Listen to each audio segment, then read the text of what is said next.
기뻐할 수 없는 일에도 항상 기뻐하고 쉬지 말고 기도하며 모든 일에 감사함으로 하나님의 뜻대로 살아가는 우리 부산진 믿음의 가족들이 되시기를 바랍니다. 네, 얼마 전에 글을 보는데 신학기를 앞둔 초등학교 선생님이 이것이 내 마음입니다 라고 말하면서 인용한 글이 있습니다. 정채봉 작가의 첫 마음이라는 시입니다. 제가 한번 읽어보면 첫 마음 정채봉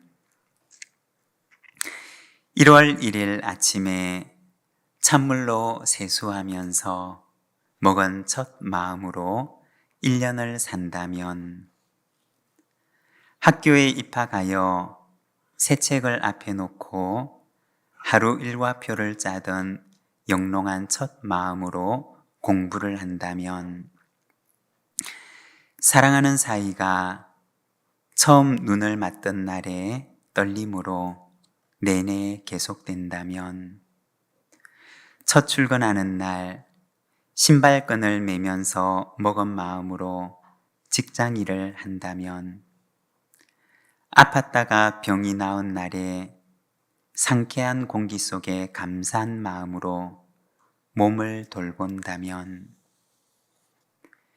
개업날의 첫 마음으로 손님을 언제고 돈이 적으나 밤이 늦으나 기쁨으로 맞는다면 세례 성사를 받던 날에 빈 마음으로 눈물을 걸썽이며 교회에 다닌다면 나는 너는 나라며 화해하던 그날의 일치가 가시지 않는다면 여행을 떠나던 날 차표를 끊던 가슴팀이 식지 않는다면 이 사람은 그때가 언제이든지 늘 새 마음이기 때문에 바다로 향하는 냇물처럼 날마다가 새로우며 깊어지며 넓어진다.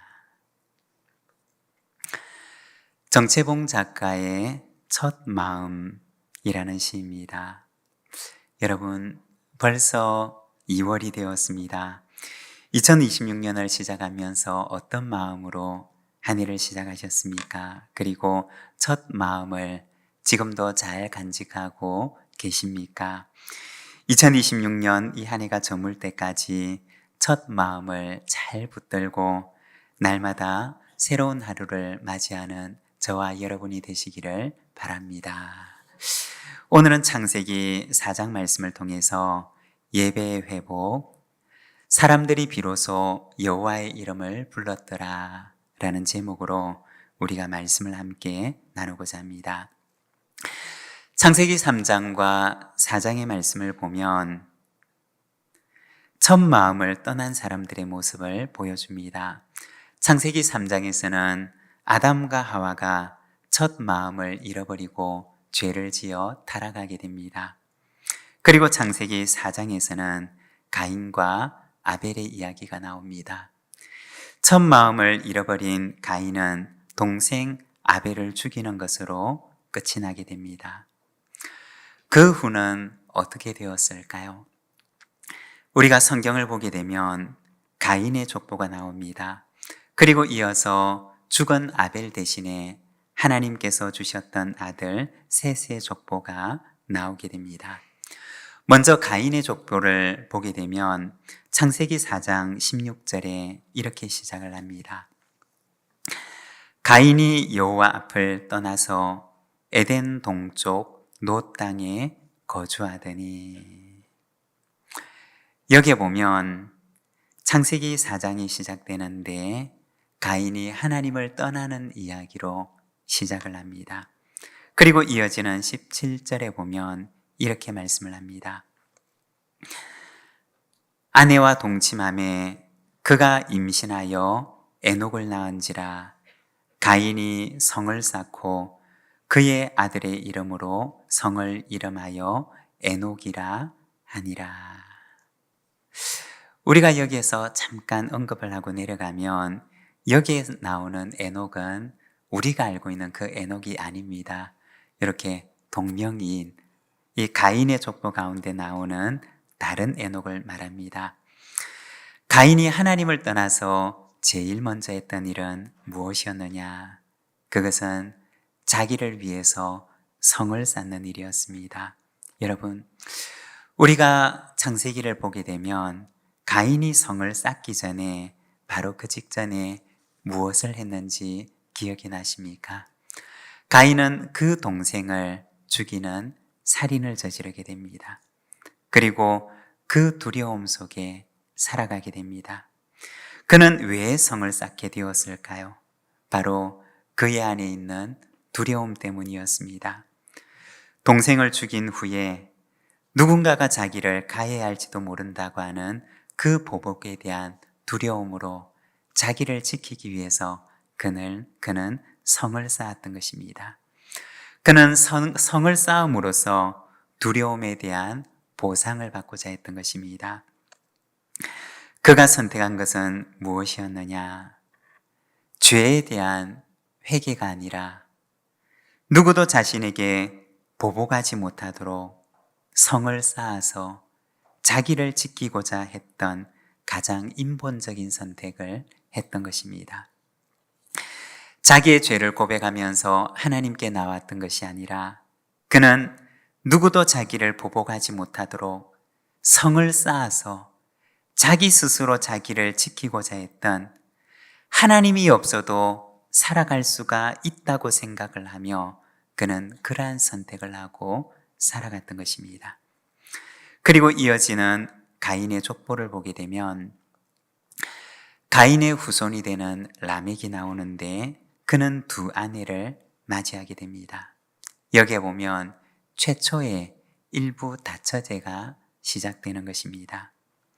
그리고 그의 아들들은 문명을 발전시키는데 야발은 가축 지는 자의 조상이 됩니다. 그리고 유발은 수금과 퉁소를 잡는 자의 조상이 됩니다. 두발 가인은 구리와 쇠로 여러 가지 기구를 만드는 자가 됩니다. 목축을 하고 음악을 하고 그리고 금속을 가공하는 기술자가 되었던 것입니다. 이렇게 가인의 후손을 통해서 문화와 문명이 발전하는 것을 보여줍니다. 그런데 여러분, 그들이 만든 문화와 문명 속에는 하나님은 그 어디에도 없었던 것입니다.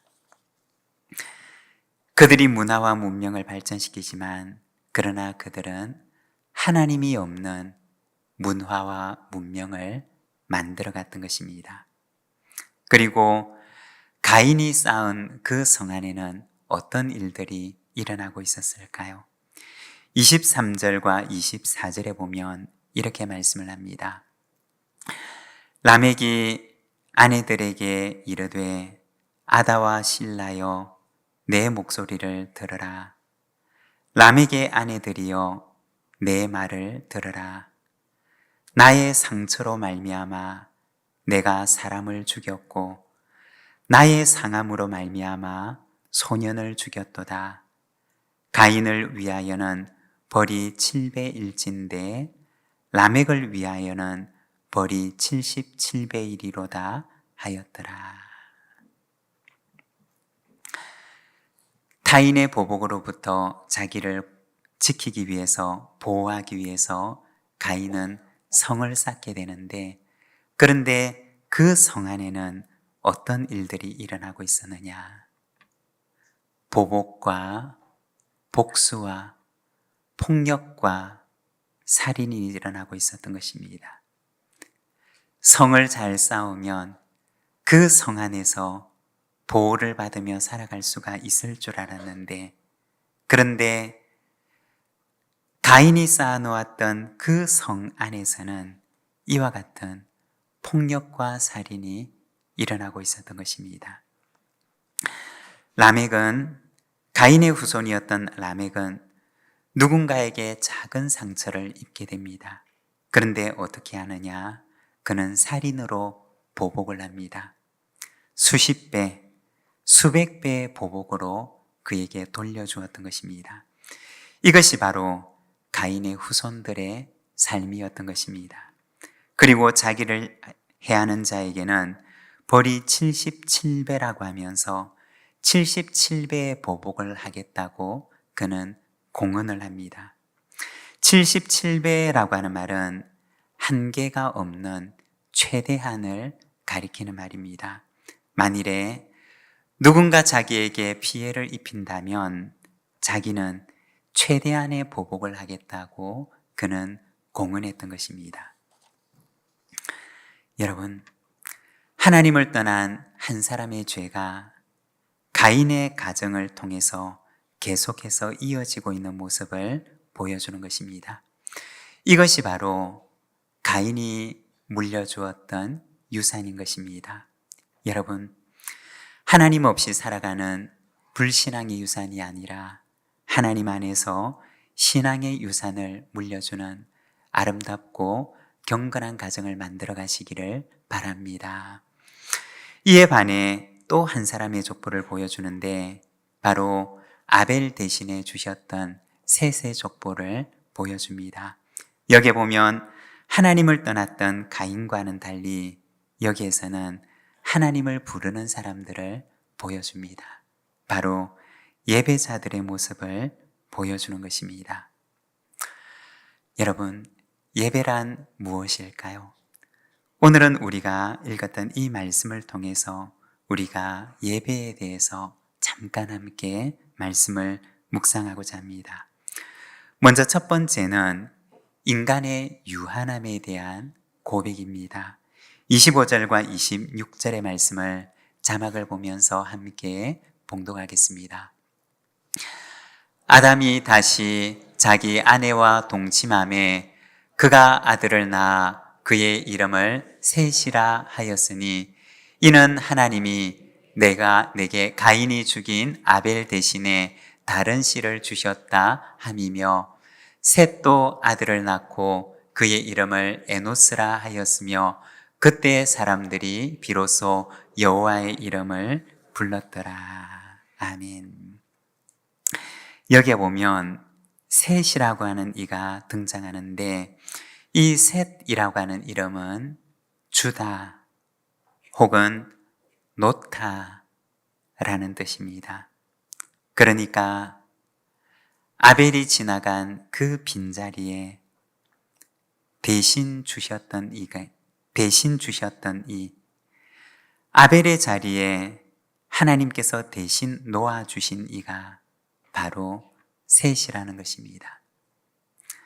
아벨의 죽음 이후에 아벨이 떠난 그 상실의 자리에 대신 하나님께서 주셨던 아들이 바로 셋이었던 것입니다. 여러분, 아담의 가정에 이것이 얼마나 큰 위로가 되었을까요? 상실의 슬픔 속에 있는 아담과 하와의 가정을 향한 하나님의 사랑과 긍휼이었던 것입니다. 그리고 이 아들 셋이 또 아들을 낳게 되는데 그 이름을 에노스라고 합니다. 아벨의 죽음을 경험하고 그 빈자리에 하나님께서 주신 아들을 셋이라고 하는데 이 셋이 또 아들을 낳고 나서 그 이름을 에노스라고 합니다.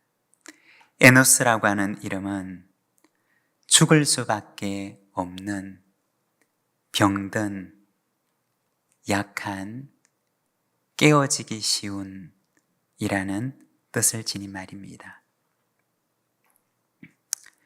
처음으로 죽음을 경험한 이 아담의 가정에 하나님께서 셋에게 아이를 주시는데 그 아이의 이름을 에노스, 죽을 수밖에 없는 병들고 연약하고 깨어지기 쉬운 존재라는 뜻을 지닌 그 이름으로 그를 불렀던 것입니다. 어쩌면 이 에노스라고 하는 이름은 우리의 인간 존재를 가장 잘 말해주는 이름일 것입니다. 가인의 족보에서는 성을 쌓고 화려한 문명을 만들고 누군가가 자기를 해하려고 한다면 최대한의 보복을 하겠다고 하는 복수와 보복을 이야기하지만, 그러나 세세족보에서는 자신의 한계, 그리고 인간의 유한함을 깨닫고 거기에서 하나님을 찾기 시작했던 것입니다. 여러분, 인간이 자신의 연약함을 알 때, 자신의 유한함을 깨닫게 될 때 비로소 영원한 하나님께 나아가게 되는 것입니다. 시편 90편 12절에 보면 이렇게 말씀을 합니다.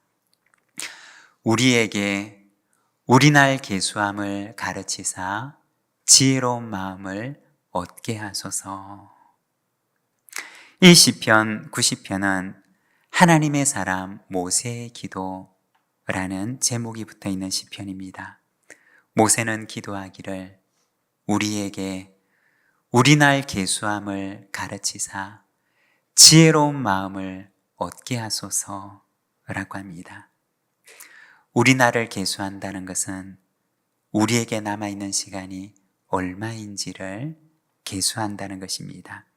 그리고 우리에게 남은 날이 많지 않다는 사실을 알게 될 때, 우리에게 남은 시간이 유한하다는 사실을 깨닫게 될 때, 우리에게는 그제서야 참 지혜가 찾아오는 것입니다.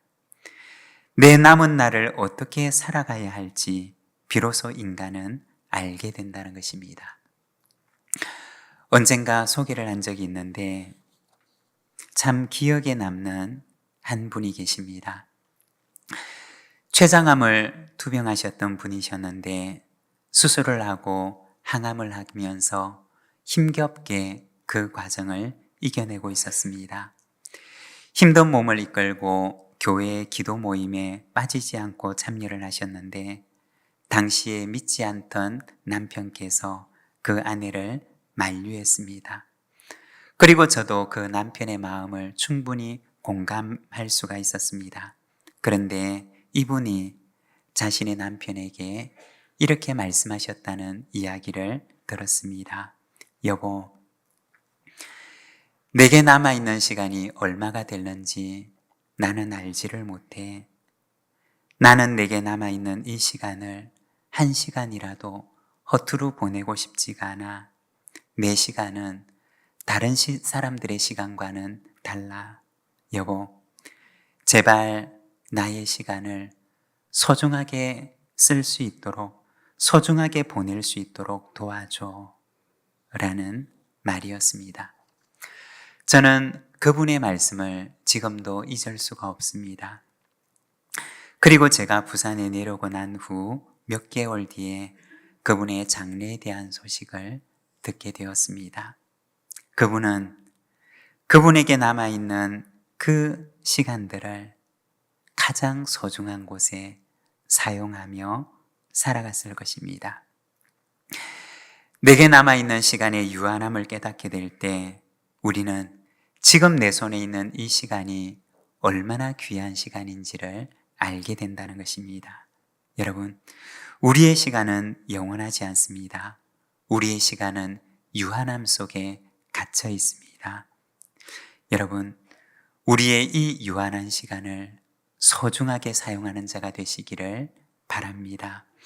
우리의 유한함을 깨닫게 될 때 우리는 비로소 영원을 위해서 살 수 있는 존재가 되는 것입니다. 그리고 두 번째, 예배란 하나님의 영원하심에 대한 고백입니다. 26절의 말씀을 우리가 함께 봉독하겠습니다. 셋도 아들을 낳고 그의 이름을 에노스라 하였으며 그때 사람들이 비로소 여호와의 이름을 불렀더라. 여호와의 이름을 부르다라고 하는 말은 예배의 시작을 말하는 것입니다.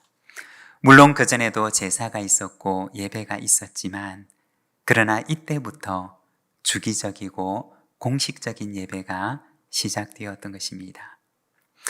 우리가 하나님의 영혼에 대해서 잠깐 생각을 해보면 먼저 첫 번째는 시간의 영원성입니다.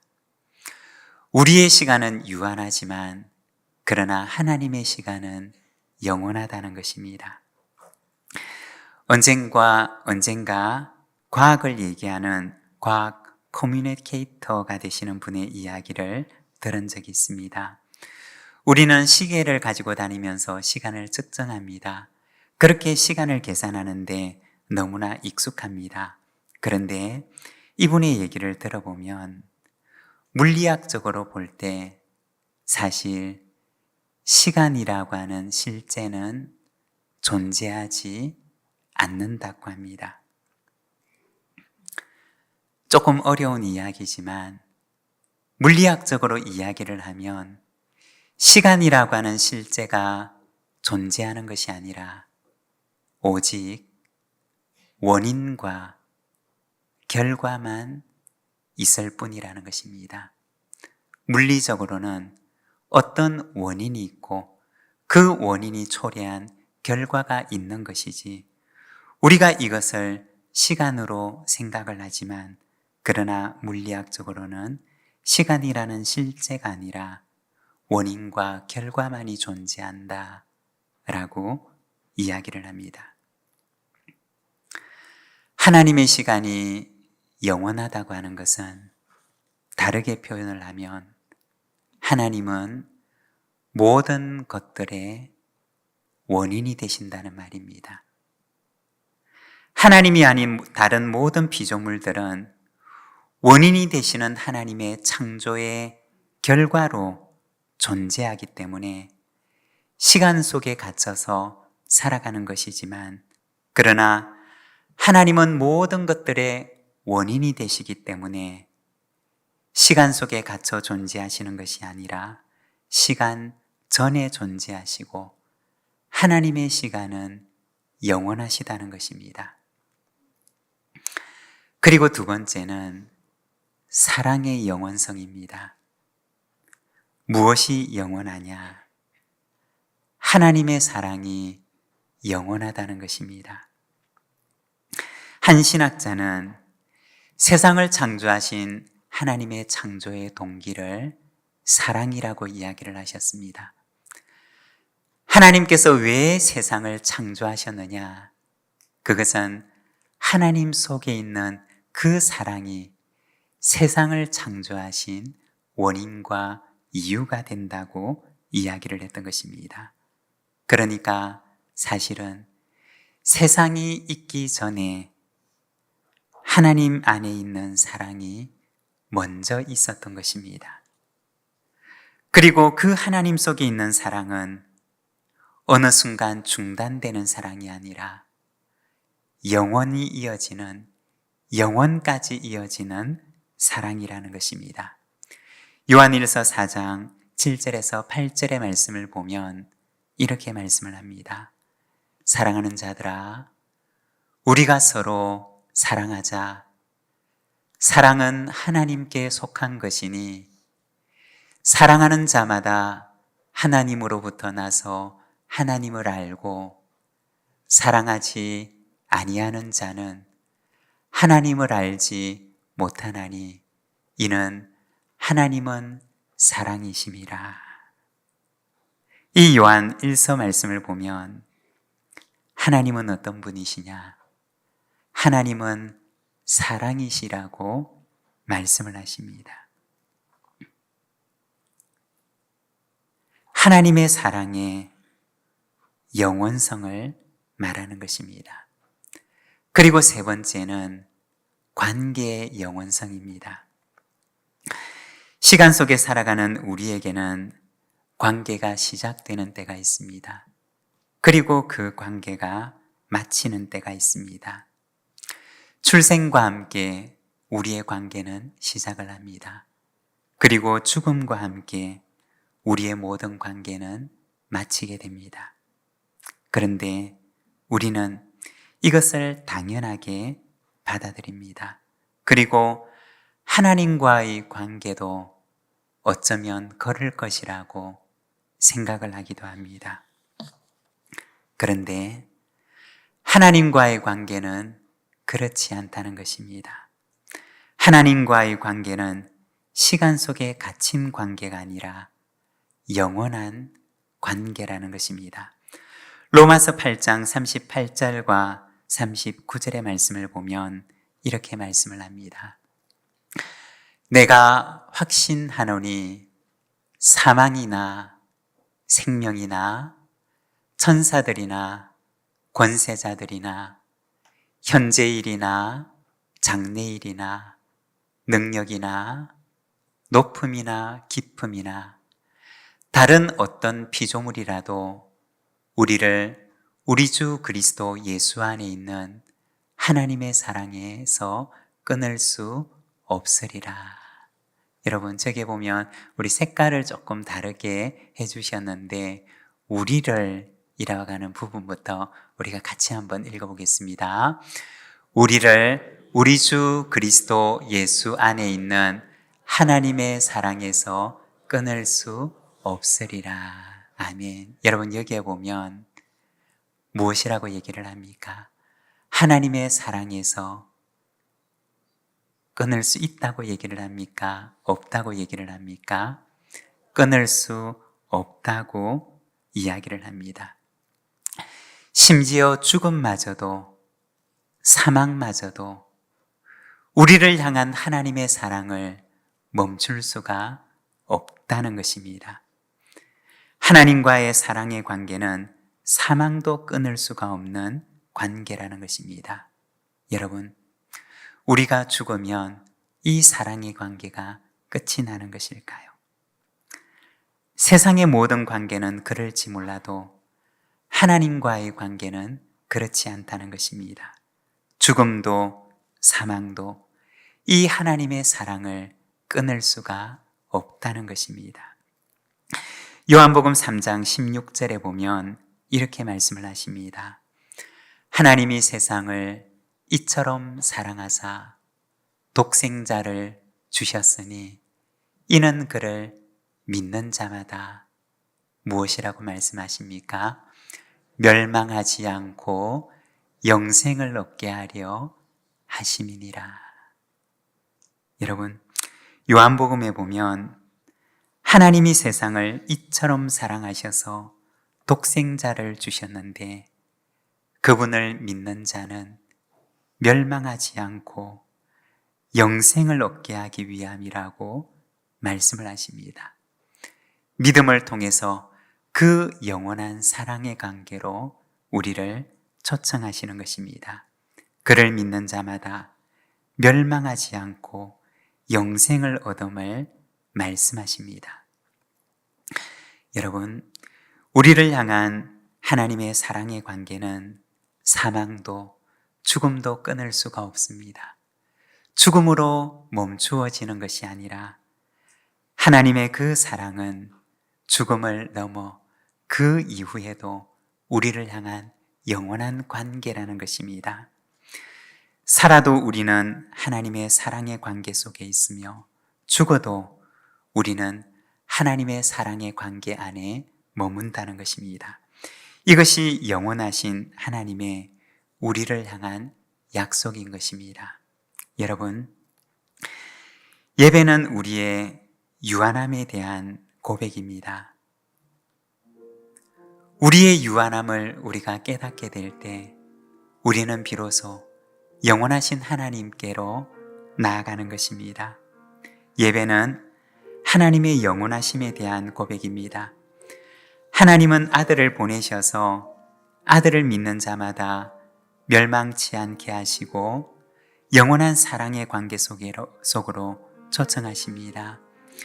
우리가 시간 함께 기도할 때 하나님, 영원한 사랑으로 우리를 사랑해 주시니 감사합니다. 우리를 위해 아들을 주신 사랑에 감사합니다. 우리를 영원한 사랑의 관계로 초청해 주시니 하나님의 사랑으로 나도 하나님을 사랑하게 하시고 하나님의 사랑으로 나도 이웃을 사랑하며 살아가게 하여 주시옵소서. 우리 시간 하나님 앞에 응답의 기도로서 우리 함께 기도하며 나가겠습니다. 함께 기도하겠습니다.